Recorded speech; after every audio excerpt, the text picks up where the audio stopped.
নমস্কার বন্ধুরা, উপন্যাসের পাতায় আপনাদের সকলকে স্বাগত। আজকে আমাদের নিবেদন হৃদ মায়ার প্রেমগাথা পর্ব ৩, লেখনীতে রিক্তা ইসলাম মায়া।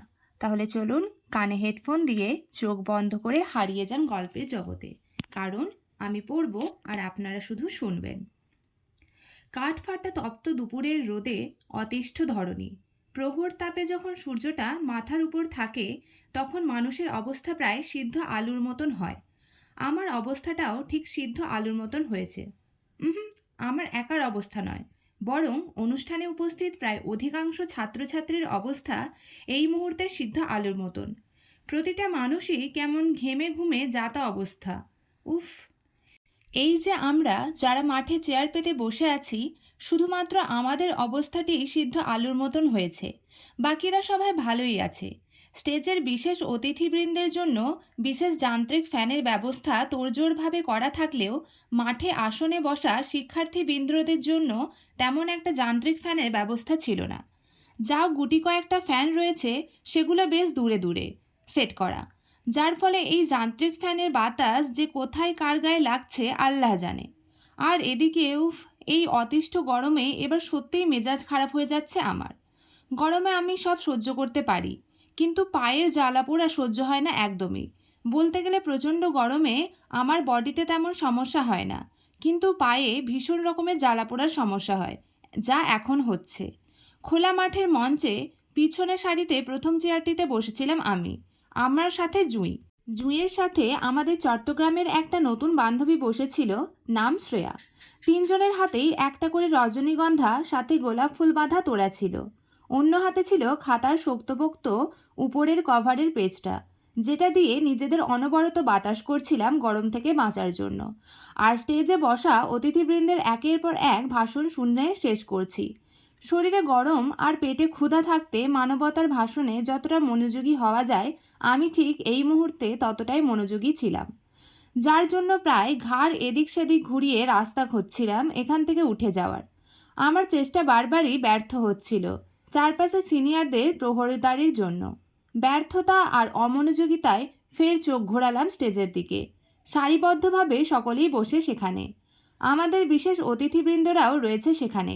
প্রিন্সিপাল স্যার, আরাফ খান, নিহাল খান, হৃদ খান সবাই আছে একের পর এক বসা অবস্থায়।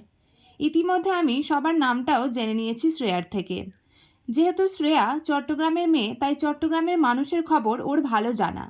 তবে সবচাইতে বেশি যেটা আমার নজর কেড়েছে সেটা হলো হৃদ খানের পরিবার নাকি বংশসূত্রে তারা চট্টগ্রামবাসী, আর পারিবারিকভাবে অর্ধেক পরিবার নাকি হৃদ খানের সাথে ঢাকা থাকে, আর অর্ধেক পরিবার নাকি চট্টগ্রাম শহরে থাকে নিহাল খানের সঙ্গে।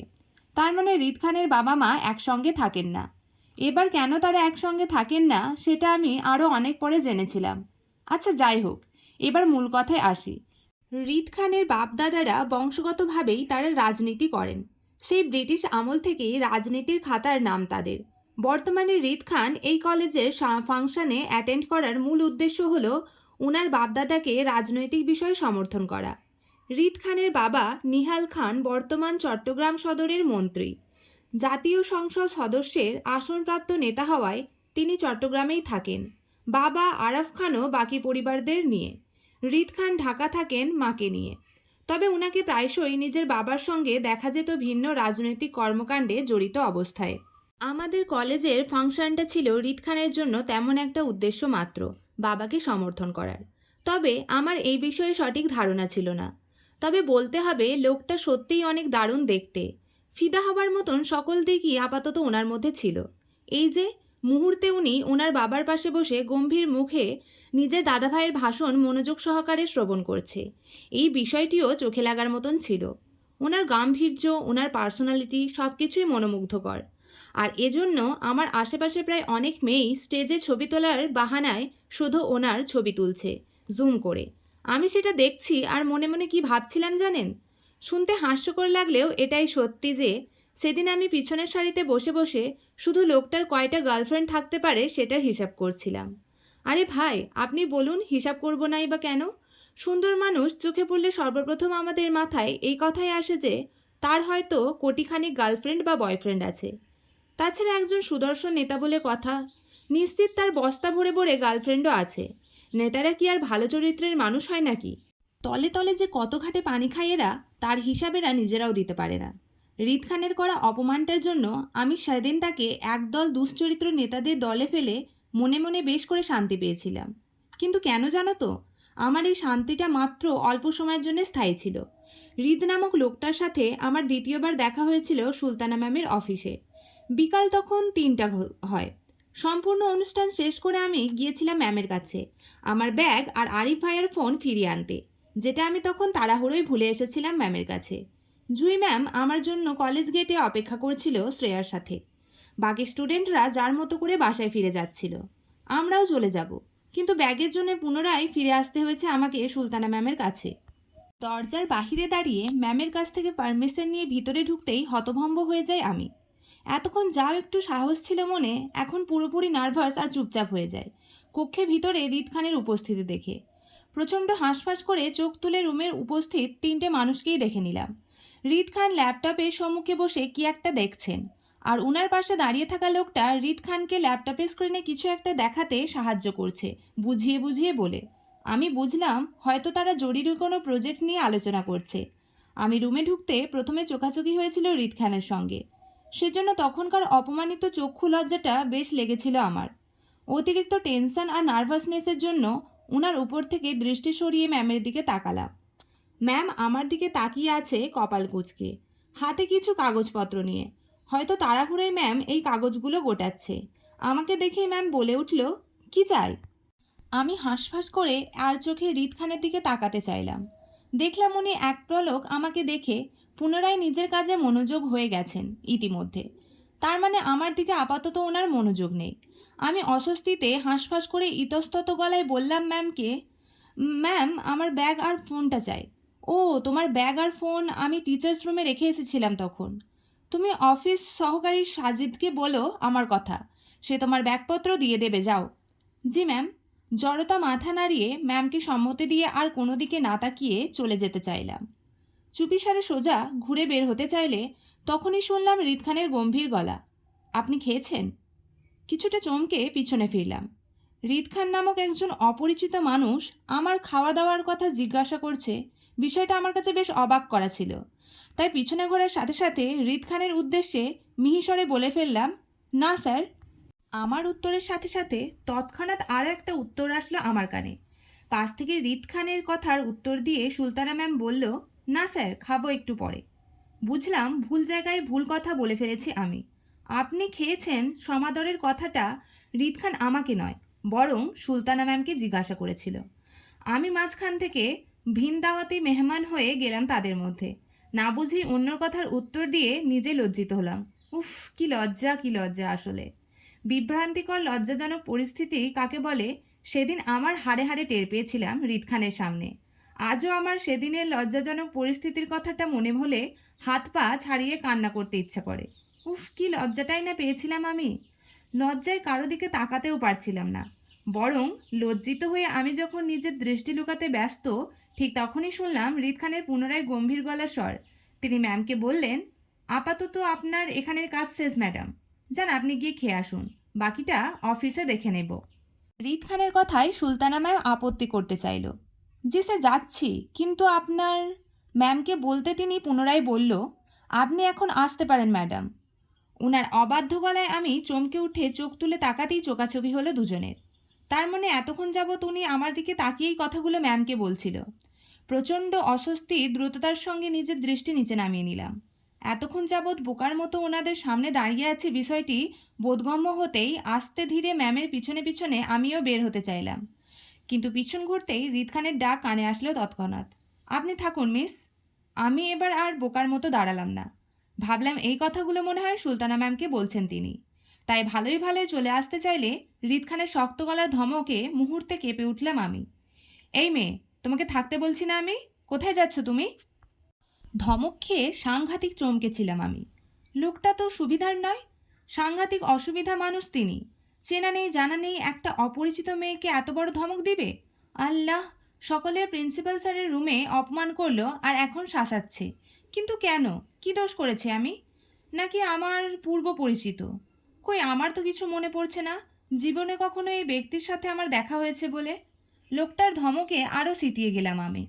বুকের ভিতর ভয় নামক হৃৎপিণ্ডটা কেমন ধূপধাপ করে সারা শরীরে লাফালাফি করে জানান দিচ্ছিল যে যে কোনো সময় কাঁপতে কাঁপতে আমাকে অজ্ঞান করে দিবে সেটা।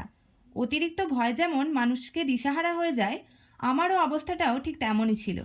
অতিরিক্ত ভয়ের কারণে মুখ দিয়ে তেমন কোনো কথা বের হচ্ছিল না। হাত পা ঠান্ডা অনুভব করছিলাম। গলা দিয়ে তেমন কথা বলার জোর পাচ্ছিলাম না, নার্ভাসনেসের জন্য। তারপরও নিভে যাওয়া গলায় একটু করে পিছন ঘুরে বলেছিলাম, জি আমাকে? তৎক্ষণাৎ শক্ত গলার উত্তর আসলো উনার, ইয়েস ইউ কাম হেয়ার, এদিকে এসো। ছেড়ে রাখা শাড়ির আঁচলটা একটু চেপে ধরে নতমস্তকে 2 কদম এগিয়ে ওনার সম্মুখে দাঁড়াতেই উনি বললেন, পিছনের সারিতে বসার মতো কি পড়াশোনাতেও পিছিয়ে আছেন নাকি আপনি? চমকে উঠে লোকটার দিকে তাকালাম ভাসা ভাসা চোখে। শুধু চমকিয়েছি বললে ভুল হবে, ভীষণভাবে হতবাক হয়েছিলাম। এত মানুষের ভিড়ে কি লোকটা আমাকে লক্ষ্য করেছিল যে আমি কোথায় বসেছিলাম? দেখতে পেয়েছিল আমি পিছনের সারিতে বসেছিলাম সেটা? অবশ্যই দেখতে পেয়েছেন। না দেখতে পেলে এই মুহূর্তে কি আর আমাকে খোঁচা দিত আমার পিছনে বসা নিয়ে? আমার হতবাক চেহারার দিকে তাকিয়ে উনি ফের প্রশ্ন করেন আমাকে, মিস অর মিসেস? ওনার কথার মানে প্রথমে বুঝতে না পেরে অবুঝ গলায় বললাম, হুম, ম্যারেড না আনম্যারেড? জি আনম্যারেড। মানে সিঙ্গল? ওনার কুচকানো কপালের দিকে তাকিয়ে বুঝলাম আমার কথাটা ওনার মন মতো হয়নি। হয়তো অন্য কোনো উত্তরের প্রত্যাশা করছিলেন, এমন টাইপ কিছু হবে। আমি ওনার দৃষ্টিতে মাথা নাড়িয়ে সম্মতি দিয়ে জানালাম, হুম। আমার কথায় উনি চেয়ার ছেড়ে উঠে দাঁড়ালেন। পাশের লোকটাকে ডিঙিয়ে আমার সম্মুখে এসে দাঁড়ালেন টেবিলের সঙ্গে ঠেস দিয়ে। আক্রোশে হেয়ালি গলায় বললেন, আজকাল বিবাহিত অবিবাহিত মেয়েদের চেনার উপায় নেই। সবাইকে দেখতে কেমন একই রকম লাগে। এজন্যে আজকালকার মেয়েগুলো সহজেই মিথ্যা বলে নিজেদের সিঙ্গেল দাবি করতে পারে, তাই না? আচ্ছা যাই হোক, সেসব কথা বাদ দাও। আপনি নিশ্চয়ই অবিবাহিত সিঙ্গেল নারীই হবেন। আর আমাকেও সত্যি বলছেন এটাও আমি বিশ্বাস করি। তবে আমার মিঙ্গল প্রতারক একজন বিবাহিত মহিলাকে চায়। আপনি সে নন। তাই আমার আপনার প্রয়োজন নেই, আপনি আসুন। লোকটার পরপর কথায় হাঁ হয়ে গেলাম আমি। সবগুলো কথাই কেমন মাথার উপর দিয়ে গেল। ছেলেরাও অবিবাহিত সিঙ্গেল মেয়ে খোঁজে নিজেদের জন্য, আর এই লোক বিবাহিত মিঙ্গল মহিলা খুঁজছে নিজের জন্য পরকীয়া করতে। ছি, কি খারাপ এই লোক! পরকীয়া করার জন্য শেষ কিনা বিবাহিত মহিলাদের খোঁজ করছে। ছি, এত রুচি খারাপ নেতাদের হয়! প্রচণ্ড ঘৃণায় গা শিরশির করে ওঠে আমার। যাও লোকটার উপর চোখের দেখায় ভালো লেগেছিল, কিন্তু লোকটার রুচি সম্পর্কে জেনে ততটাই গা ঘিন ঘিন করে ওঠে অরুচিতে। লোকটার চরিত্রের খারাপ এই কথাটা সর্বপ্রথম আমার মস্তিষ্কে সেদিন ঢুকেছিল হৃদ খানের বিরুদ্ধে হওয়া কথা ছিল। আমার জীবনটা কোনো নাটক বা সিনেমার কাহিনী ছিল না যে নায়িকাদের মতো কোনো নাটক করে ভনিতা করে সব কিছু উড়িয়ে দেব। বরং আমি ওনার কথাগুলো বাস্তব ভিত্তিতে নিয়েছিলাম। হঠাৎ দেখা হওয়ার হৃদ খানের পর কথাগুলো আমার কাছে বেশ অন্যরকম লেগেছিল। বাস্তবে আমাদের সাথে কোনো পুরুষ যদি হঠাৎ দেখায় এমনভাবে কথা বলে, তাহলে আমরা তার সম্পর্কে ঠিক দুটো ধারণা করি। এক, হয়তো সামনের লোকটা পাগল, নয়তো তার ক্যারেক্টারের সমস্যা আছে। আমার ক্ষেত্রেও তাই হয়েছিল। হৃদ খানকে পাগল বলার প্রশ্নই ওঠে না, কারণ হৃদ খানকে অন্তত ঠান্ডা মাথায় সব কিছু হ্যান্ডেল করতে দেখেছিলাম আমি। তাই দ্বিতীয় কারণটায় আমার মস্তিষ্কে গেঁথে গিয়েছিল হৃদ খানকে নিয়ে। আমি যখন হৃদ খানের ক্যারেক্টার নিয়ে চিন্তাভাবনা বিভোর ছিলাম, ঠিক তখনই আমার ধ্যানভঙ্গ হয় আবারও ওনার প্রশ্নে, নাম কি? লোকটার হঠাৎ প্রশ্নে আবারও অবাক হয়েছিলাম, কারণ ওনার সামনেই তো সকালে ওনার দাদাভাইকে আমি আমার নামটা বলেছিলাম। তখন কি উনি শুনতে পায়নি আমার নামটা, নাকি শুনেও এখন না শোনার ভান করছেন? জি আমার। আপনার কি মনে হয় আমার নাম আপনার কাছে জানতে চাইবো? লোকটার তেরামি কথায় বুঝলাম হৃদ খান মোটেও সহজ মানুষ নয়। আমার মতন অপরিচিত মানুষের সাথে যদি তার এত তেরামি হয়, তাহলে পরিচিত মানুষদের সাথে এই লোকটা কতটা তেরামি করে আল্লাহ জানে। এত তেরামি করার জন্যই এই লোকের একটাও গার্লফ্রেন্ড টিকছে না কিনা কে জানে। তাছাড়া আমার মনে হচ্ছে লোকটা আমার নামটা জেনেও তেরামি করে আমার কাছে পুনরায় জিজ্ঞাসা করছে। এজন্য আমি হৃদ খানকে পরীক্ষা করার জন্য মিথ্যা একটা নাম বলে ফেলি চট করি, ইসরাত জাহান। নামটা বলেই ভয়ে ভয়ে নিয়ে তাকালাম ওনার দিকে। যদি মিথ্যা নাম বলার অপরাধে আবারও ধমক দিয়ে আমাকে সেই ভয়ে? কিন্তু না, লোকটা তেমন কিছু করলো না, বরং স্বাভাবিক দৃষ্টিতে আমার দিকে তাকিয়ে থাকলো কিছুক্ষণ, যেন উনি কোনো কারণে হতাশ হলেন আমার এই উত্তরে। ওনার হতাশ হওয়া ফেসটা দেখে বুঝলাম উনি সত্যি সত্যি আমার সকালে বলা নামটা শোনেননি। হয়তো কাজের মাঝে ছিল বলে আমার নামটা লক্ষ্য করেনি তখন। এই জন্যই হয়তো পুনরায় আমার কাছে নামটা শুনতে শিওর হতে চেয়েছিলেন, কিন্তু আমি ওনাকে পরীক্ষা করতে গিয়ে ভুল নাম বলে ফেললাম। এখন সত্যিকারের নামটা বললে নিশ্চয়ই উনি আমাকে মিথ্যাবাদী বলে মনে করবেন। এই জন্য চুপ করে গেলাম নিজের নামটা ওনাকে না বলে। নামটা সুন্দর, তবে আমার পছন্দ নয়। আউট। আবারও অপমান! লোকটার কি আর কোনো কাজ নেই নাকি যখন তখন আউট আউট বলে অপমান করে আমাকে? আমি কি ইচ্ছা করে এখানে ছিলাম নাকি? বরং উনিই তো আমাকে একের পর এক প্রশ্ন করে এখানে আটকেছেন বারবার। মনে মনে অনেকটা চেতে গেলাম, মুখে প্রকাশ করলাম না কিছু। বরং নম্রভাবে মাথা নাড়িয়ে সম্মতি দিয়ে রুম থেকে বের হতে চাইলে ফের শুনলাম হৃদ খানের প্রশ্নসিক্ত গলার স্বর। তিনি আমাকে উদ্দেশ্য করে বলছেন, আচ্ছা, ব্রাহ্মণ বেরিয়ে সব মেয়েরা কি বেয়াদব, প্রতারক, পালাতক আর ঝগড়াটে হয়, নাকি ভালো মেয়েও পাওয়া যায় ব্রাহ্মণ বেরিয়াতে? ধৈর্যের সীমা অতিক্রম করেছিল সেদিন হৃদ খান। তারপরেই জোর গলায় লোকটাকে কিছু বলতে পারিনি। এমন লোকটা বারবার ব্রাহ্মণবাড়িয়া সম্পর্কে আজে বাজে কথা বলে আমাদের বদনাম রটাচ্ছে। এখন আমি যদি পাল্টা উত্তর করতাম, তাহলে লোকটা নিশ্চিত আমাকে আঙুল দিয়ে দেখিয়ে বলতো, এই তো তুমিই ব্রাহ্মণবাড়িয়ার বেয়াদব ঝগড়াটে মেয়ে। শুধু নিজের মাতৃভূমির বদনাম হবে বলে রাগ চেপে হনহন করে বেরিয়ে পড়েছিলাম লোকটার সামনে থেকে। নয়তো লোকটা যাতা বলে আমাকে আরও অপমান করতো সেখানে থাকলে। ধন্যবাদ বন্ধুরা, আজকের পর্ব এতটাই। গল্পটি শুনতে যদি আপনাদের ভালো লাগে, তাহলে আমাদের চ্যানেলটি সাবস্ক্রাইব করে পাশে থাকুন।